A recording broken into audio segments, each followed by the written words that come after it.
മഹാകുംഭമേള നടക്കുന്ന ഉത്തർപ്രദേശിലെ പ്രയാഗ്രാജിൽ പ്രധാനമന്ത്രി നരേന്ദ്രമോദി ബോട്ടിൽ ത്രിവേണി സംഗമത്തിലേക്ക് പ്രധാനമന്ത്രി പോവുകയാണ്. വിനീത വി.ജി. വിവരങ്ങളുമായി ചേരുന്നു. വിനീത, നമുക്ക് ആ ദൃശ്യങ്ങൾ ഇപ്പോൾ കാണാൻ കഴിയുന്നുണ്ട്. ആ ബോട്ടിൽ പ്രധാനമന്ത്രി നരേന്ദ്രമോദി, അതോടൊപ്പം തന്നെ ഉത്തർപ്രദേശ് മുഖ്യമന്ത്രി യോഗി ആദിത്യനാഥ് എന്നിവർ കുംഭമേളയിൽ പങ്കെടുക്കാൻ വേണ്ടി പ്രയാഗ്രാജിലേക്ക് യാത്ര ചെയ്യുന്നതിന്റെ ദൃശ്യങ്ങൾ നമുക്ക് കാണാൻ കഴിയുന്നുണ്ട്. വിനീത, വിവരങ്ങൾ പറയും.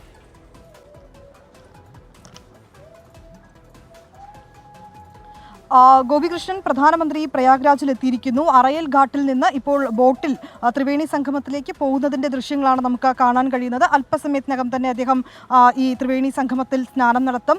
ഉത്തർപ്രദേശ് മുഖ്യമന്ത്രി യോഗി ആദിത്യനാഥ് ഒപ്പമുണ്ട്. വലിയ സുരക്ഷാ ക്രമീകരണങ്ങളാണ് ഇന്ന് പ്രധാനമന്ത്രിയുടെ ഈ സന്ദർശനവുമായി ബന്ധപ്പെട്ട് ഒരുക്കിയിരിക്കുന്നത്. പ്രത്യേകം പൂജകളിൽ അദ്ദേഹം പങ്കെടുക്കുമെന്നാണ് അറിയാൻ കഴിയുന്നത്. ആദ്യഘട്ടത്തിൽ ചില പൊതുപരിപാടികളിലും മറ്റു ചില യോഗങ്ങളിലും പ്രധാനമന്ത്രി പങ്കെടുക്കുമെന്നാണ് അറിയിച്ചിട്ടുണ്ടായിരുന്നതെങ്കിലും ഈ പ്രയാഗ്രാജിനെ സംബന്ധിച്ചിടത്തോളം കഴിഞ്ഞ ആഴ്ച വലിയ ഒരു അപകടമുണ്ടായി. പിന്നീടുണ്ടായ സുരക്ഷാ ക്രമീകരണങ്ങൾക്കടക്കം കൂടുതൽ അത് ശക്തിപ്പെടുത്തിയിട്ടുണ്ടായിരുന്നു. അതുകൊണ്ട് തന്നെ ഇത്തവണ അത്തരത്തിലേക്കുള്ള മറ്റു പൊതുപരിപാടികളിലേക്കോ അല്ലെങ്കിൽ പൊതുയോഗങ്ങളിലേക്കോ പ്രധാനമന്ത്രി പങ്കെടുത്തേക്കില്ല എന്നാണ് അറിയാൻ കഴിയുന്നത്. അദ്ദേഹം ഹനുമാൻ ക്ഷേത്രത്തിലേക്ക് ആദ്യഘട്ടത്തിൽ സന്ദർശനം നടത്തുമെന്ന് പറഞ്ഞിട്ടുണ്ടായിരുന്നു. ആ സന്ദർശനം ഉണ്ടാകുമോ എന്ന കാര്യത്തിലും സംശയമുണ്ട്. ഇപ്പോൾ അദ്ദേഹത്തിന്റെ ഈ ഷെഡ്യൂൾ പ്രകാരം ഈ പുണ്യസ്നാനം നടത്തുമ്പോൾ തന്നെ ഈ പ്രാർത്ഥനയിൽ പങ്കെടുത്ത് അദ്ദേഹം മടങ്ങുമെന്നാണ് അറിയാൻ കഴിയുന്നത്. വിപുലമായിട്ടുള്ള സജ്ജീകരണങ്ങളൊക്കെയാണ് കുംഭമേളയുടെ ഭാഗമായി ഒരുക്കിയിരിക്കുന്നത്. ഇതിനോടകം തന്നെ 37 കോടി തീർത്ഥാടകർ കുംഭമേളയിൽ എത്തി സ്നാനം നടത്തി സന്ദർശനം നടത്തി മടങ്ങി എന്നുള്ളതാണ് കണക്കുകൾ. ഇന്ന് രാവിലത്തെ കണക്കനുസരിച്ച് ഏതാണ്ട് 3 കോടി തീർത്ഥാടകരാണ് ഇന്ന് അവിടെ എത്തുമെന്ന് പ്രതീക്ഷിക്കുന്നത്. ഇതിനോടകം തന്നെ നിരവധി തീർത്ഥാടകർ അവിടെ എത്തുന്നുണ്ട്. കൂടുതൽ തീർത്ഥാടകർ എത്തുന്ന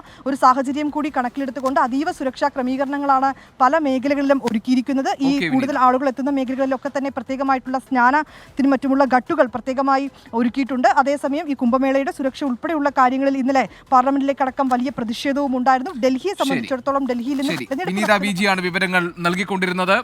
പ്രധാനമന്ത്രി കുംഭമേളയിൽ പങ്കെടുക്കാൻ എത്തുന്നു. പുണ്യസ്നാനം നടത്തുമെന്നാണ് നമുക്ക് മനസ്സിലാക്കാൻ കഴിയുന്നത്. പ്രയാഗ്രാജിലേക്കുള്ള അദ്ദേഹത്തിന്റെ ബോട്ടിലുള്ള യാത്രയുടെ ദൃശ്യങ്ങളാണ് ഇപ്പോൾ നമ്മൾ കണ്ടത്. കനത്ത സുരക്ഷാ വലയത്തിലാണ് ഈ യാത്ര. പ്രത്യേകിച്ച് മറ്റ് യോഗങ്ങളിലോ പൊതുയോഗങ്ങളിൽ ഒന്നും തന്നെ പ്രധാനമന്ത്രി അവിടെ പങ്കെടുക്കില്ല എന്നുള്ള വിവരം കൂടി വരുന്നുണ്ട്. അദ്ദേഹത്തിന്റെ ഷെഡ്യൂൾ അനുസരിച്ച് ആദ്യം ഹനുമാൻ ക്ഷേത്രത്തിൽ പോകുമെന്നായിരുന്നു. പക്ഷേ ആ ഷെഡ്യൂളിലും ചില മാറ്റങ്ങൾ വരുത്തിയിട്ടുണ്ട് എന്നാണ് വിനീത നമുക്ക് നൽകുന്ന വിവരം.